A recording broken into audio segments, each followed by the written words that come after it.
So misinformation would be the spread of information that is false or inaccurate, but without the intent of doing so. So people that maybe, I don't know, I can think of my grandmother, maybe she finds something funny or something scary and then she shares that online, but that happens to be false.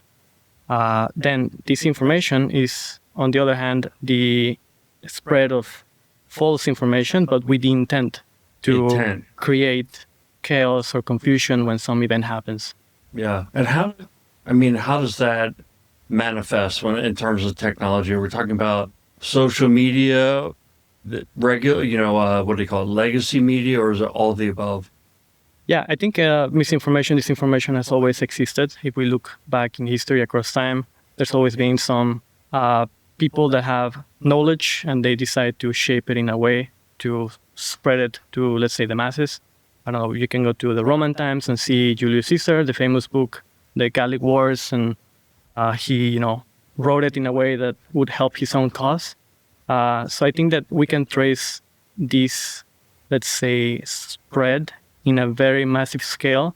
If we look at the printing press in 1440 here in Germany, in Mainz, so not far from Berlin, there was this goldsmith named Johann Gutenberg, and he developed this printing press. And that enabled editors and people to spread information in a much faster way.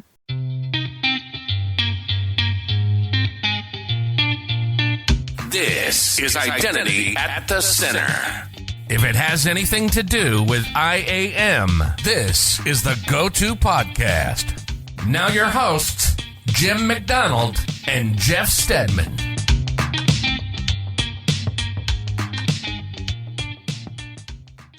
Welcome to the Identity at the Center podcast. I'm Jeff, and that's Jim. Hey, Jim. Hey, Jeff, how are you? Oh, not so bad. Yourself? Doing great. Here at EIC 2025, Berlin, Germany, and just having a fantastic time. Did I mention how awesome of a job Marina has been doing, keeping things organized? Yeah, she's walking across behind the cameras right now, but she's the MVP, as we've said. Got a smile. That's something we'll take. Martin, make sure you hear this message, right? Marina is kicking some butt. Yeah, been a good show. We've got a guest with us that we're going, so another episode here from the stage of EIC. Introduce Alejandro Leal. He's the senior analyst with KuppingerCole. Welcome to the show, Alejandro. Thank you, Jeff. Thank you, Jim. Happy to be here. Yeah, so thanks so much for taking the time. I know you're very busy. You've got like a bunch of different sessions, so definitely appreciate you taking that. But let's start with your background. How did you get into the identity space? Is it something that you chose, or did it choose you? It chose me. I think, like many in the industry, it found me. I was mainly studying my bachelor's in international relations in Poland. And it was in my last semester when I had to write a paper on the impact of technology in international security. And that's when I became very interested in how technology impacts businesses, people, society, politics in general. And then I did a master's degree in Estonia on technology governance and digital transformation. And after that, I found this job at KuppingerCole, and here I am. Well qualified for that, I would say. Yeah, I hope so. Right. So one of the topics that you talk a lot about is misinformation and disinformation. First, could you kind of define that for us? What is the difference? Yes. I think it's important to distinguish these two.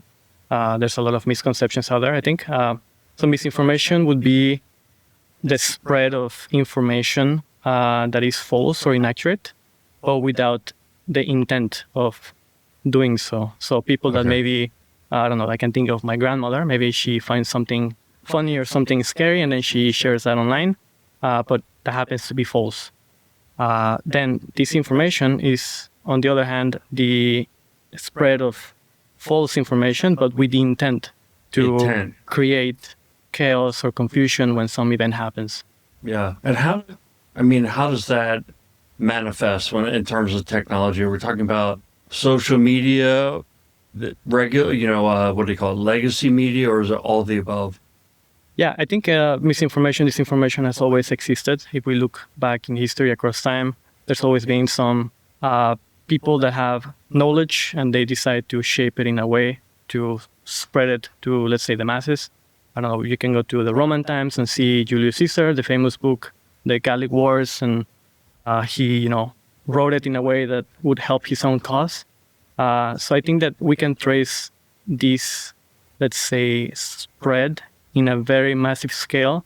If we look at the printing press in 1440 here in Germany, in Mainz, so not far from Berlin, there was this goldsmith named Johann Gutenberg, and he developed this printing press. And that enabled editors and people to spread information in a much faster way. And that led to, in a long term, it led to the Reformation, it led to the religious conflicts in Europe, led to the 30 Years' War here in Germany. And that caused people to start, let's say, moving from speaking Latin to the vernacular.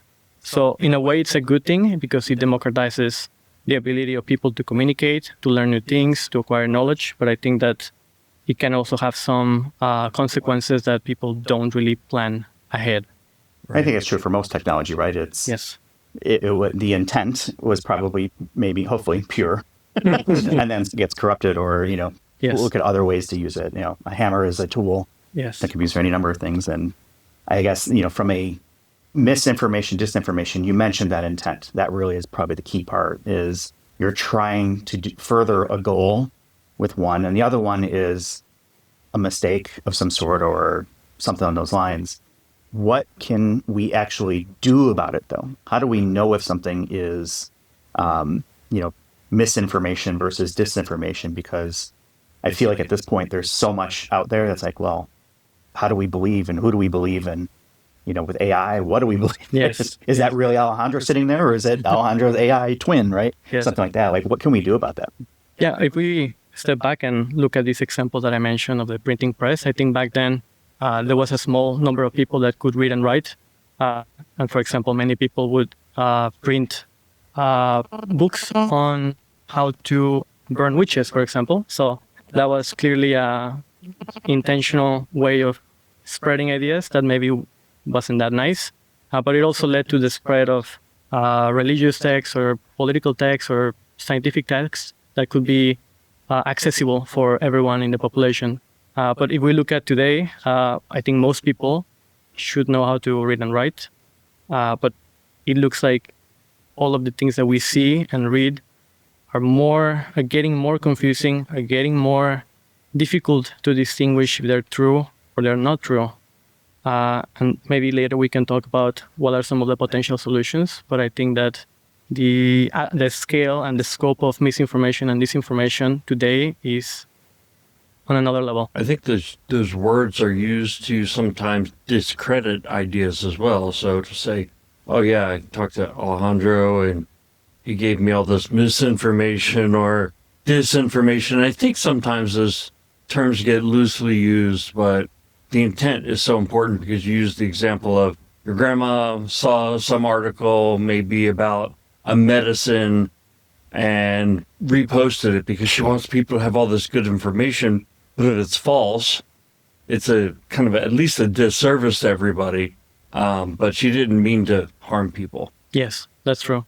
But I think that a few years ago, you could always provide this grandma example. Yeah, all right. Because for people like in the industry or younger people, it's easier to distinguish, okay, that's completely false. But that's getting more difficult today. It's getting more difficult. And it's going to keep getting more difficult in the future. And I think that with the use of generative AI, it's going to get even more complicated. My colleague, John Tolbert, which I think you guys know him very well, he recently shared with us a news article on some lawyers. I believe in the US, they shared a brief to the judge. They were looking at a case, and then the judge noticed that there were more than 30 mistakes, and they used ChatGPT to summarize the case. Yeah, it created like fake Yes. cases and things like that. It did. Not a very well. Yeah. And John said LLMs do not care about the truth. It's text prediction. So I kind of have a theory that the LLMs are too embarrassed to admit when they don't know something. They just make something up to not feel embarrassed. Yes. Oh, that's why they have a That's human disclaimer. emotion. Every single LLM and interface to it says, use at your own risk. Yeah, right? that's They're true. washing their Yes. hands of any sort of responsibility that anything that puts out on it is accurate, right? Yes. Whether it's reporting or if you're trying to do something with AI voices, right? Like we did for April 1st episode. It's just use at your own risk. Yes. Yes. So let's talk a little bit about how did this start? Because I feel like personally, everything starts as misinformation until you can prove the intent is disinformation. How did things start, maybe before, and you kind of talked about, I think going back to Roman times, but how do we look at it now from a origination standpoint of where does misinformation start? And then when does it convert to disinformation? Does that make sense how I described that? Yes. Yes. I think we need to look at where this information is flowing, and that's taking place in cyberspace. So in the digital landscape, in theory, we should all have an identity. That's why we're here at the IC. But in many cases, we see false information being spread, perhaps by a bot, perhaps by an anonymous account. And maybe people would share that because they may be in a sort of echo chamber where the thing that they read and see, it matches what they believe or what they are afraid of. So they might share that with the intention of spreading information and maybe telling their friends what's going on. And they don't really know the source of this information. But then we also see the other aspect, the other dimension, which is disinformation. And I think that the origin is very clear. It's with the intention of creating a narrative from a particular event or a situation. And as I said earlier, back then, a few years ago with the grandma example, it was easy to distinguish these things. But now with generative AI, I think from a business perspective, we need to be we need to understand this issue because there's been cases of false information affecting business practices, businesses that have been acquired or businesses that are talking to investors, and then there's some online narrative that is trying to affect such developments. Yeah. I was thinking as you were talking earlier about two major scenarios, business and politics, right? And you see, I think misinformation can happen quite innocently where people hold a belief and they say that belief and, in some cases it's hard to tell what is true. Maybe there are some things that are factual, some things are opinion, and you can never prove an opinion wrong probably. But then also on the business side, just conversations that we have, I might have some beliefs that are incorrect, but if I knew that they were incorrect, I wouldn't repeat them. But on the disinformation side, from a business standpoint, I could potentially be saying, oh, that other software vendor, they're not good because of X, Y, and Z. And I know that's not true. Or I know that they are addressing it. Or I use some recent breach to say, oh, they were asleep at the wheel, knowing very well that maybe that could have happened to almost anybody. So that, I think, though, where we see it a lot also is in the political realm, where we hear with things like election interference, and maybe some countries trying to become involved and sway elections in other countries and things like that. But I also think we are more susceptible to disinformation in the political realm because people are becoming more and more ingrained into the political process and holding their beliefs more firmly than ever, I think. And they're more likely to believe disinformation if it, backs up what they already believe. If it aligns with what they believe, and if it doesn't, then they disinformation. Yes. Well, we were talking a little bit about philosophy earlier. I know this is an identity podcast, but if we look at the current narrative from a philosophical standpoint, it's this postmodern narrative that there are no truths, only interpretations. Of course, that's a very vague sentence because there are, of course, truths that we can see from a scientific point of view, etc.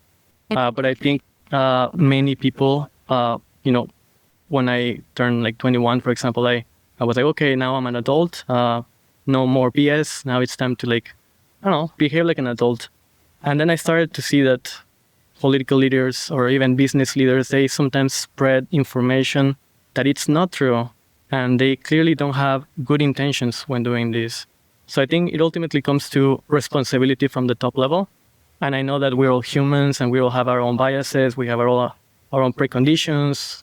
But I think if there's no responsibility from people on top, then this is going to create even more chaos and things are going to be more complicated. Not only politics, in sports. I was watching one game last night. My favorite team lost. I was very angry this morning, and I started to see comments from people from the other team, from the rival, saying all these things. And I'm like, no, that's not true. So, yeah, we can see that. You can That's talk the place for disinformation is the comment section. Yes. Sometimes it's a funny area, but you can see many comments that are just not factual. Yeah.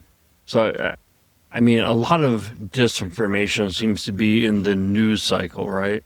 And I guess what is the transition of how this impacts identity? Yeah, so there are many, I guess, potential solutions out there, but I think it ultimately comes down to identity, to digital identity, because as I said earlier, the spread of this information is taking place in cyberspace, and in theory, we should all have an identity if we want to post something on a social media platform. But then there's a problem that each social platform has different rules, different regulations. They have a different approach to how their social media works. So it's really difficult to keep track of who is who's saying what. But there's talk here in Europe. The Spanish Prime Minister, Pedro Sanchez, in January, he said that maybe Europeans can tie the European wallet with social media accounts. So you can always know who's saying what, and maybe that could prevent misinformation. But that also creates more problems with the social media platforms, and also when it comes to privacy, many citizens will be skeptical to that. I also wonder, and I'd love to hear your feedback on this, whether or not the internet needs a anonymity feature. So let's say you're in a country and you are an oppressed group and you need to use the internet to get information out. But if the authorities maybe saw who was posting this, it could be bad news for you, right? So having anonymity in that context is a good thing. Yes. I think that's kind of reminds me of a kind of like a clash between, do we want more privacy rights or do we want more truthful content? Right. Because I guess we can make things happen so the internet will be, having only truthful things, but how is that going to work? Yeah, like philosophically, it's almost like the right to privacy and secrecy versus safety and security and surveillance and things like that. Yes. Well, even still, who decides what's true? Yes, exactly. That's also a big thing. Yeah, the arbiter of truth. That's right. I volunteer as tribute. I will decide what is true. Actually, I don't know if I'd want that job. Boy, oh boy, I don't know if I'd want that job. I mean, I think it would be cool if some supranational organization like the UN could have some sort of platform where scientific and factual information is there and people maybe can access that somehow. But again, who's saying what's true in this world? It seems like right now it's kind of the purview of the company that runs the platform, right? So like X or Facebook can decide whether or not to put a warning on a post that it hasn't been vetted, or some other organization says this is not true, something like that, right? And is that the right place where it should be, or do you think that it should be in some kind of neutral third party's hands? That's a good question. I'm not really sure. I think that, as I said earlier, I think it ultimately comes with to having responsibility. So the owners of these social media platforms should try to look at the impact of their technologies and see if there's anything they can do about it, because we are in a, let's say, capitalist system that is driven by profit, and then is that going to be beneficial for them in the long run if they change their whole dynamics within, or is that going to be good for people? So I think it really depends. I think I don't know how you see it. The way I see it, I think it's as complex as the whole idea of decentralized identity and identity wallets. Because I think, so first to start with, I think that companies like X and Meta would love to hand this off to some third party and say, you deal with it and we don't have to worry about it. I disagree. Well, let me finish my thought. Okay. So I think they would love to get it off their plate because they've taken a lot of heat over it over the years. But I think that if we said there's going to be some arbiter of the truth and you had thrown out the UN, I can tell you right now, a lot of people in the United States would not trust what would come out of the UN. And I'm not giving my opinion on that one way or the other. But I can tell you, and the same, I think, if some arbiter was in the United States, folks in Europe would say, hey, can it be trusted? And so, and then that's not even taking the rest of the world into account, right? And so I think it ultimately does fall back on the platform that they have to do it. And they have to deal with this chaos right now of nobody's ever going to be happy with what they're doing, right? Or if somebody's happy, that means somebody else is not happy. What were you going to disagree with? Yeah, so, I think you look at the business, right? You talked about the business model. If I am a social network, my entire business model is based on eyeballs looking at screens. I do not want people going away from my screen because that's how I'm going to serve up ads, engagement, right? Whatever we want to measure that for. So I would not want to hand off anything to do with my app or my service to a third party that could potentially draw people away from that. I want to own the entire experience. I'm saying that's good. What if it was an API that somehow you pulled the info and then you presented the data? We get into another scenario where it's, okay, well, do you trust that API or not? And 50% of the population is going to believe one thing. 50% of the population is going to believe the other. And this becomes a more of a question of, is there a difference between truth and fact? Yes. If we can't all agree that 2 + 2 = 4, now we're not even speaking the same language. That's right. Yes. Right? I think what you said about the business perspective is a sort of microcosm to what you were saying, Jim, on the, let's say, the US giving up their sovereignty to the UN or some other third party. I think that it's not only in the US, but I think everywhere in the world, people will be skeptical to give up that to some other organization that they don't have any accountability or transparency or any information on who are these people, what are they deciding. And that also has a dimension from a business perspective, how that's going to impact if you have a local business in the States or like anywhere in the world. Mm-hmm. So I want to tie this back to digital identity because we are an identity practice. So we're getting philosophical, which is great. I think these are important matters to discuss because I think this ties well back to identity verification. Yes. What is a truth behind, or a fact maybe, behind, is this really Alejandro or someone pretending to be Alejandro or Jim or Jeff or whoever, right? What are the things that, from a misinformation standpoint, how does that tie back to establishing that verified credential or whatever it may be? Yeah, I think there are several options on how to handle this. I think one would be, I guess, to label AI-generated content, but there's also some challenges there. I think the use of verifiable credentials could potentially be a good alternative. We still need to see, for example, here in Europe, there's still lots of developments around the eIDAS. All these 27, 28 countries have to agree. So we still don't really know the use cases and how it's going to look like. But I think there's potential there. But I think, as I said earlier, responsibility is key, because if a company is going to develop their own AI, Gen AI model, their own LLM, then they have to look at their data.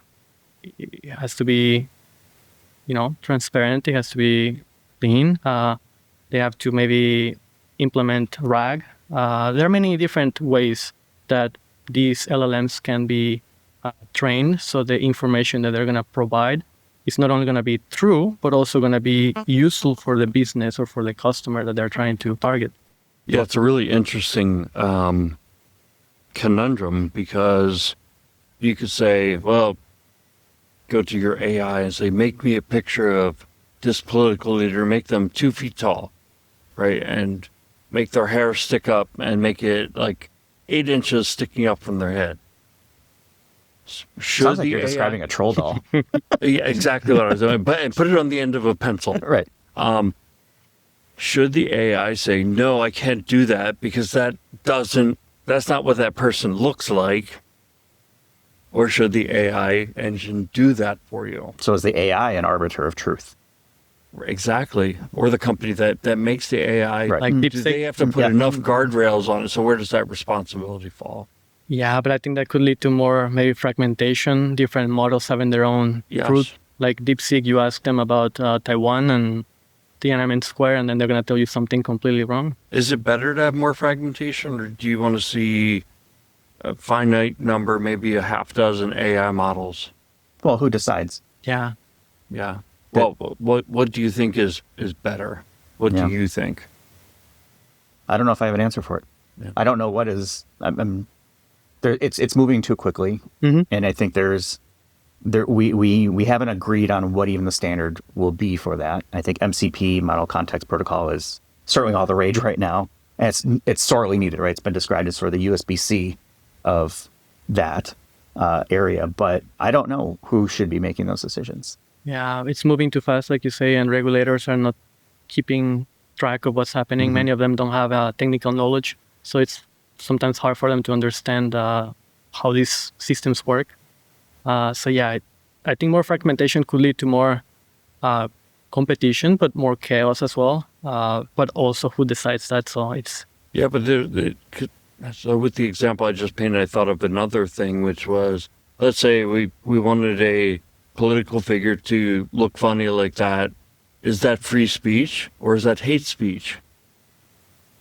it And depends who you that ask. depends on what your perspective is. It might be more dependent on where in the world you live and where Yes. you're from. Yes. But that's two ways to look at the exact same set of facts. Well, if we live in a democratic society, I think that would be considered free speech.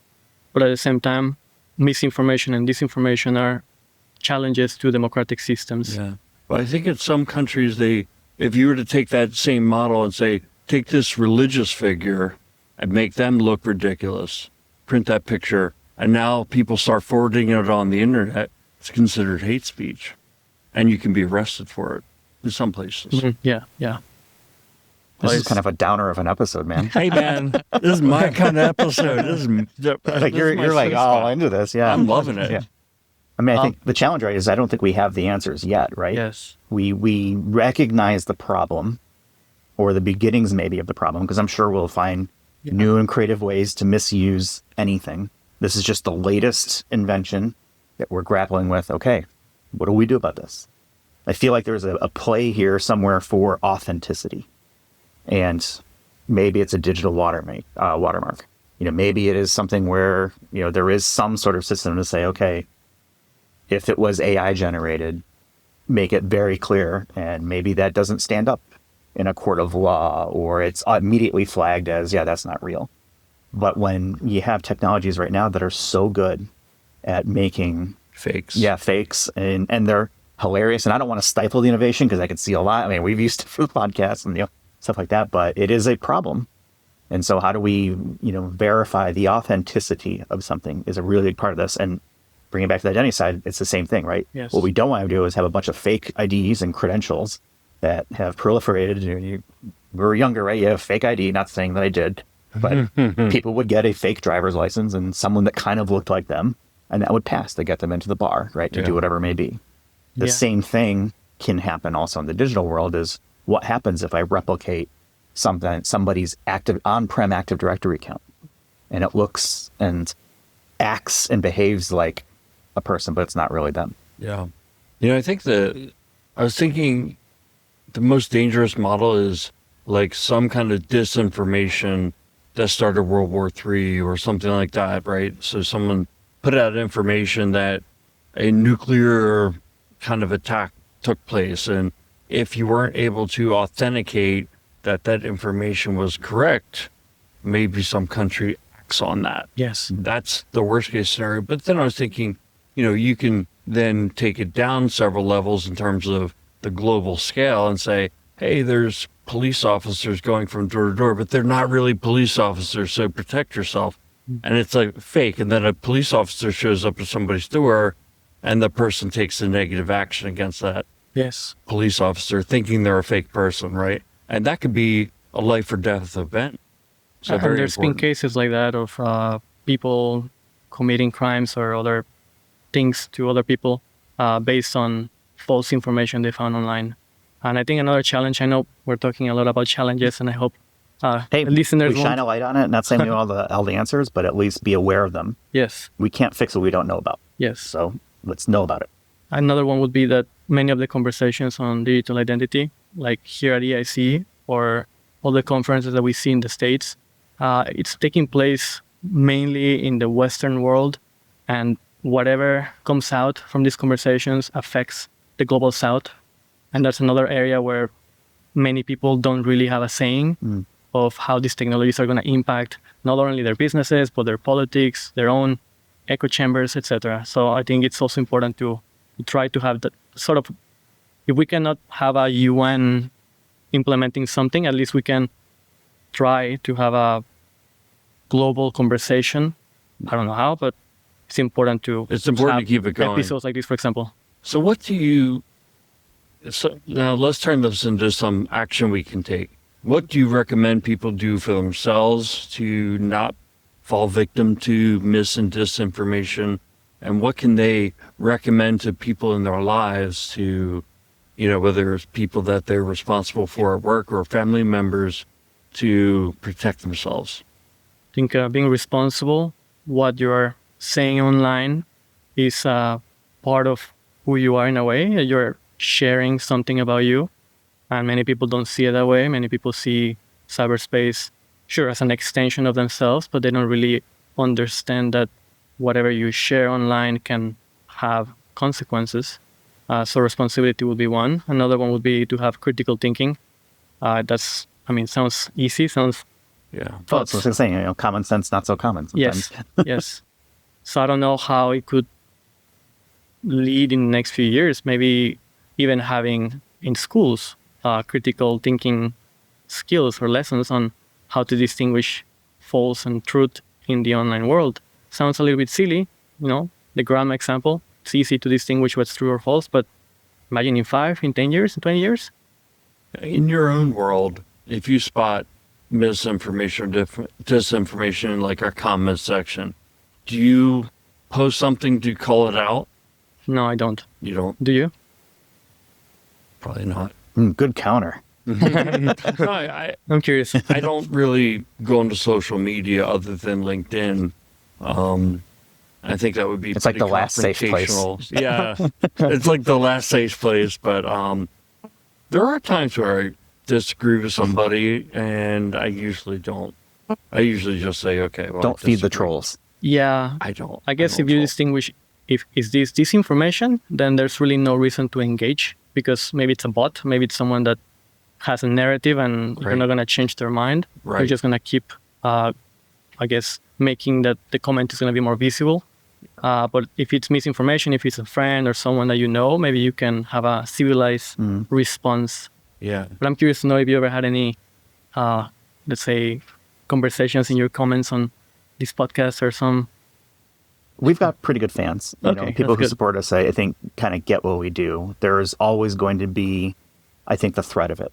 I deal with a lot of spam on our YouTube channel. You probably never see it, but a lot of them are seed values for Bitcoin wallets and things like that. They'd post into the comments and reject, not happening, right? Mm-hmm.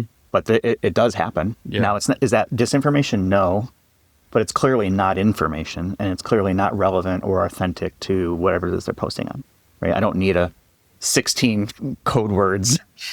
But I was like, and it starts with, I liked your episode, and it just doesn't make any sense, right? So I think there's some of that. I think the other thing too is, I think there's a natural inclination where if it doesn't affect me, I'm less likely to do something about it. And I think that's just probably more, human part of it is, if someone went out there and said something bad about me or something about maybe the podcast, and we know it's not true, you and I would fight that. That's different, much more yeah. difficult. That hasn't happened yet. No, it hasn't. Yeah. And nobody's called us on, even the But best looking podcast. I'll read articles sometimes where I'm like, oh, I want to say something, but I usually just restrain myself because I don't want to put negative energy into the world. Even if the article is negative energy, I usually just say to myself, I shouldn't have read that article. That just made me unhappy. I think that requires courage because sometimes you really want to express something that so. sometimes could trigger you. But that's, again, what I said earlier, the responsibility part and the critical thinking, which are two human components. We can maybe talk about other technical solutions to this problem, but I think the human is the source of the whole conversation we're having today. Yeah. All right. Well, that was heavy, man. That was heavy. Let's try to lighten it up a little bit. You did mention philosophy, and you mentioned before we hit record, that you like to read. So I told you I was going to ask you, what's a good book or something that people in the identity space should read? And then I jokingly said something like The Art of War. And well, maybe. What's something that people should check out maybe in the book world that they can consume to maybe enlighten them from an identity standpoint, maybe their thoughts and viewpoints? I think that there's an essay written by a German philosopher called The Question Concerning Technology. It was, I think, published in 1954 by a philosopher named Martin Heidegger. And he talks about that technology is not a means to an end. It's not an instrument, but it's a revelation of being. It's a revelation of what it means to be human. And he warns us that if we keep relying too much on this technological framework, we're going to start looking at the world through that lens, through that frame. And that could lead to, environmental catastrophes, etc. I know maybe that wasn't the most positive and happy. Way to lighten it up. You sound like me. That's what I do every week. There's a real chemistry happening here. Yeah. My wife Alejandro, calls you me and I a are grandpa, alike. so I guess, yeah.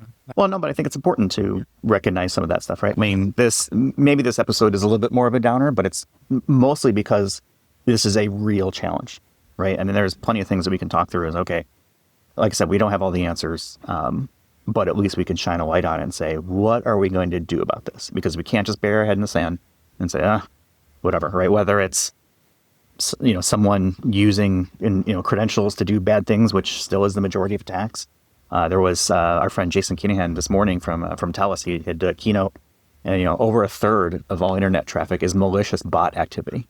So whether you know it or not, it's happening, and whether you're doing something about doesn't just because you're not doing something about it doesn't mean it's stopping, and so it's just going to keep going. So I think it is important to have discussions like this, and it's a wake-up call because, for example, this essay, if you read about it, then you could maybe have a different understanding of what technology is, and that could impact the way you conduct business or you do your IAM programs. You will think it's not just for technical efficiency, but we're talking about humans, we're talking about identities. So let's try to have a clear perspective and a nice framework that will work for the human. I feel like there's a Black Mirror episode here that we can get into. I watched the newest season, the first episode on my way here. It's like, oh my gosh, I talked about like this whole AI and making an imprint of your brain, and you got to watch this because I don't know if you've seen it, but it got me thinking about like what that would be like in the future. Hey, I'm almost through Better Call Saul. Okay. And everybody I tell who I'm watching it, they're like, oh, it's so good. Really good. Yeah. So I'm going to be ready to dive into something else. Black Mirrors are great because they're like 45 minutes to an hour roughly, and they're all self-contained. So you can watch one and kind of be done with it. And you might want to be done with it because they're generally not happy stories. Yes. Right? Okay. But it's like today's episode. Yes. Yeah. Exactly. But they are good and they're thought-provoking. Yes. And it's like, oh. Exactly. I hadn't thought about that before. And I think if that's what you take away from it, that's good, right? You're expanding your horizons, you're expanding it. So I'm going to ask you for the link that I can put in our show notes for that so people can check it out. Thank you so much for taking the time with us. Like I said, you have I was looking through your list, you have like 5 different panels and talks and things that you're doing. Yeah, so, you're a busy guy. Yeah, so taking the time out for this has been great. Thank you for the invite. Happy to be here. Yeah. Yeah. So we'll go ahead and wrap it up there for this episode. On behalf of Jim, thanks everybody for watching and or listening. Check us out on the web, idacpodcast.com. Like, subscribe, share. This is information, not we are information, definitely not disinformation, and we try to get it right. We try not to have misinformation. Right, exactly. Yeah. And if we are, call us on it. Let us know so we can fix it. Okay. That's it. Thanks, everyone. And we'll talk with everyone in the next one. You've been listening to Identity at the Center. We hope you've enjoyed the show. Make sure to like, rate, and review. And we'll be back soon. But in the meantime, hit the website at identityatthecenter.com. See you next time on Identity at the Center.